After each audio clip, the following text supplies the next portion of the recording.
Clark says you can absolutely count on Lexie Hull, and Indiana's about to find out just how much, because they're using another hardship exception. If you're just joining, Indiana's availability story has really come down to its two pillars.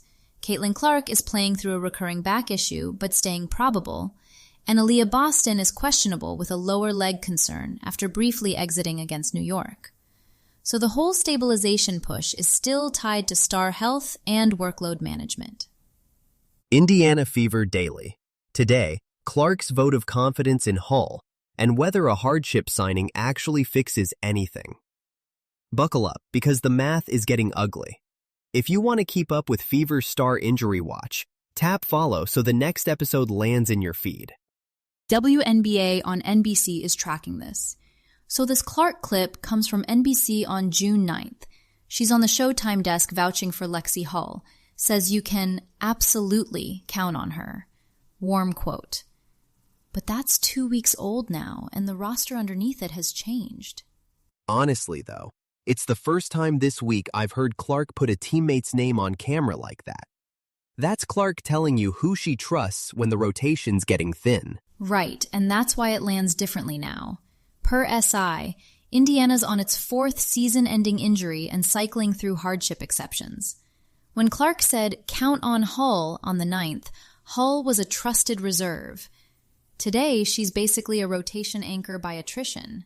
And that's the part that bugs me. Hull isn't a highlight name, so nobody clips her, but she might be the only guard whose minutes haven't reset every 2 weeks. The endorsement landed before we knew how much she'd have to carry. That's where the stakes are for me. Indiana's 9-7, third in the East per The Athletic. You can patch bodies, but how many emergency signings can you run and still hold home court through the back half? And this is the first full season of that 11-year NBC and Peacock deal. So the spotlight's never been brighter on a team that keeps losing pieces. Clark trusting Hull is a small exhale in a week that's been tightening every day. The Fever have been running the hardship exception basically on a loop this season. So when they add another name this way, are they filling a real rotation hole or just making sure they have enough bodies to finish the schedule? Honestly, at this point, it's both. And the Fever's case is pretty extreme. Per SI, Indiana is now on its fourth season-ending injury. Sydney Colson and Arie McDonald were already out before Chloe Bibby went down with a knee injury, and Bibby had been signed to cover an earlier absence.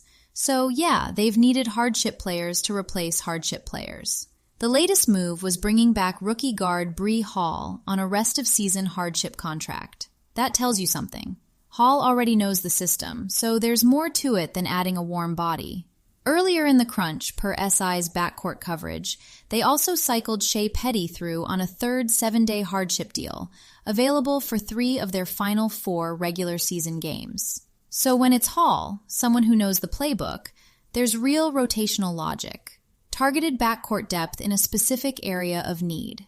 When it's a short 7-day deal for someone still learning everything, you're mostly trying to get through the schedule. With Clark also missing significant time during this stretch, does loading up the backcourt on hardship deals actually address the right weakness, or does it mostly highlight how much the whole roster construction depends on her being healthy?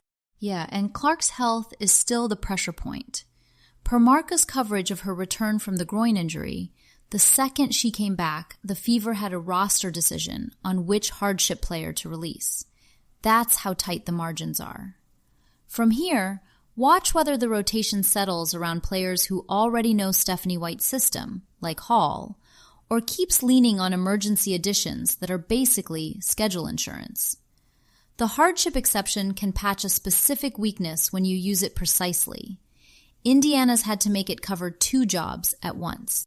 If you like keeping up with women's sports every day, try Angel City Daily Podcast, your daily ACFC supporter briefing with match reaction, NWSL standings, roster moves, women's soccer in Los Angeles, and supporter buzz. Find it wherever you listen to podcasts.